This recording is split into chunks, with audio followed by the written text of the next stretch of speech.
አሜሪካና ኢራን በፓኪስታን መዲና እስላማባድ በሳምንቱ መጨረሻ ቀናት ያደረጉት ድርድር ያለአንዳች ስምምነት ከተጠናቀቀ በኋላ ፕሬዚዳንት ትራምፕ በባህር ኃይላቸው አማካኝነት የኢራንን ወደቦች በሙሉ ከዛሬ ጀምሮ እንደሚዘጉ ይፋ አድርገዋል።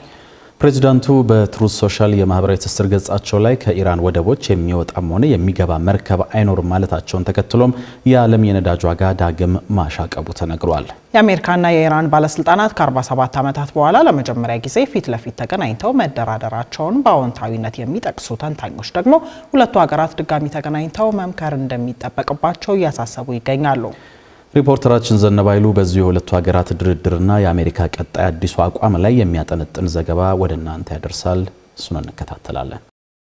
አሜሪካና ኢራን የገቡበትን ጦርነት መቋጨት ያስችላል የተባለለትን ድርድር በፓኪስታን መዲና ኢስላማባድ ከወነው ከ21 ሰዓታት በኋላ ድርድሩ መክሸፉን ተከትሎ አሜሪካ በኢራን ላይ በቀጣይ የምትወስደውን እርምጃ ወዲያው ነበር ያሳወቀችው። በአሜሪካው ምክትል ፕሬዚዳንት ጄዲ ቫንስ የተመራው የአሜሪካው ልዑክ የኢስላማባዱ ድርድር ለምን እንደከሸፈ የሰጠው ማብራሪያም ነበር። 21 ሰዓት የፈጀ ንግግር አድርገናል። ጥሩ ዜና ከኢራን ልዑክ በበርካታ ዝርዝር ጉዳዮች ላይ ለመወያየት ችለናል። መጥፎው ዜና ከኢራን ጋር ምንም አይነት ስምምነት ላይ መድረስ አልቻልንም። ይህ ዜና ደግሞ ለአሜሪካውያን ሳይሆን ለኢራናውያን በጣም መጥፎ ዜና ይሆናል። የፕሬዚዳንት ትራምፕ አስተዳደር ምንም አይነት የዲፕሎማሲ ልምድ የሌላቸውን ስቲቭ ዊትኮፍና አማቻቸውን ጃሬድ ኩሽነርን ወደ መሰሉ ድርድር ከመላክ ይልቅ ምክትል ፕሬዚዳንቱን መላካቸው በብዙዎች ዘንድ በአዎንታዊነት ተጠቅሷል። ምንም እንኳን ይህ ድርድር ለምን እንደከሸፈ ከኢራን በኩል የወጣ ይፋዊ መረጃ ባይኖርም ቴህራን በውጭ ጉዳይ ሚኒስትሯ በሀገሪቱ ፓርላማ አፈጉባኤና የገንዘብ ሚኒስቴር የሚመራ ልዑክ መላኳም በበጎነት ተጠቅሷል። የኢራኑ ልዑክ የሀገሪቱን የገንዘብ ሚኒስትር ጭምር ማካተቱ ከማዕቀብ ጋር የተገናኙ ነጥቦች የድርድሩ አካል እንደነበሩ በሰፊው እየተነገረ ቢገኝም ዋሽንግተን ከኒውክሌርና የሆርሙዝ ሰርጥ ጋር በተገናኙ ነጥቦች ማተኮሯ ይነገራል። ታዲያ ይህ በ47 ዓመታት ውስጥ ለመጀመሪያ ጊዜ ፊት ለፊት የተካሄደው ድርድር በራሱ ይበል የሚያሰኝ በመሆኑ ድርድሩ ቀጣይ ዙሮች እንዲኖሩትና ሁለቱን ሀገራት የማቀራረብ ስራ ቢሰራ መልካም ስለመሆኑ እየተነገረ ይገኛል። ነገር ግን አሜሪካ የድርድር መክሸፉን ካሳወቀች በኋላ የኢራንን ወደቦች በመዝጋት ኢራን ከባህር ትራንስፖርት እንድትርቅና ኢኮኖሚያ እንዲሽመደመድ መወሰኗን የተሰማው ይህ መረጃ እንደተሰማ የዓለም የነዳጅ ዋጋም ዳግም አሻቅቧል። በፕሬዚዳንት ትራምፕ እቅድ መሰረትም የኢራን ወደቦች ከዛሬ ከቀኑ 11 ሰዓት ጀምሮ ዝግ ተደርገዋል ተብሎ ማሰብ ይቻላል። በዚህ የባህር መስመርም የሚያልፍም ሆነ የሚገባ መርከብ አይኖርም ተብሏል። ፕሬዚዳንት ትራምፕ ከፎክስ ኒውስ ቴሌቪዥን ጣቢያ ጋር በነበራቸው የስልክ ቃለ መጠይቅም ይህንኑ ነበር ያረጋገጡት። What is going on right now with the blockade in the Strait of Hormuz? Well, we're going to be blockading. It'll take a little while, but it'll be effective pretty soon.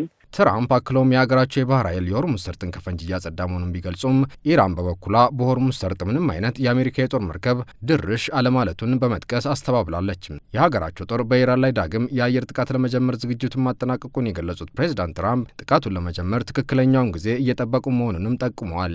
ፕሬዚዳንት ትራምፕ ከኢራን ጋር በተደረገው ድርድር ጥሩ ውጤቶች መመዝገባቸውን ገልጸው ቴህራን የኒውክሌር የጦር መሳሪያ ግንባታን ለማቋረጥ ፈቃደኛ አለመሆኗ ዋናው የልዩነት ነጥብ መሆኑን ተናግረዋል።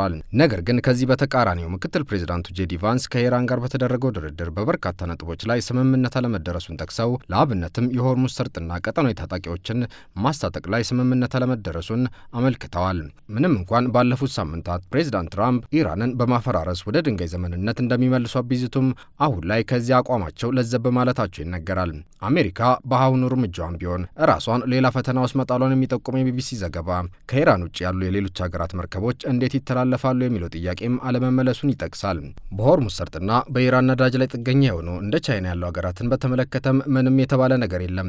ቻይና ባወጣችው ማሳሰቢያ ግን የሆርሙዝ ሰርጥ ወሳኝ ዓለም አቀፍ የባህር ትራንስፖርት መስመር መሆኑን በመጥቀስ ይህንን መስመር ለመዝጋት የሚደረግን እርምጃ እንደምትቃወም ገልጻለች። The Strait of Hormuz is an important route for international goods and energy trade.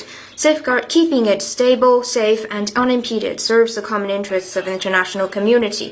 The obstruction has its root cause in the conflict in Iran, and the only way out is a ceasefire and end of hostility at an early date.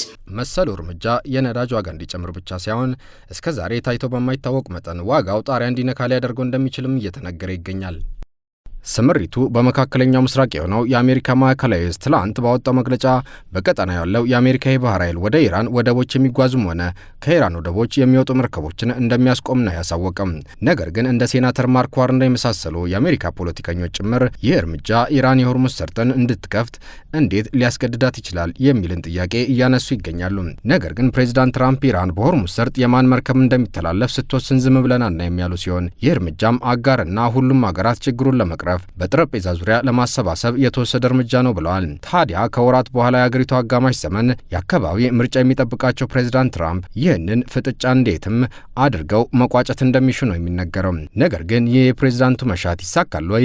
የ10 ቀናቱ የተኩስ አቁም ስምምነትስ ስር ይዞ ይቀጥላል የሚለው ጥያቄ አሁንም ብዙዎችን ያሳስባል።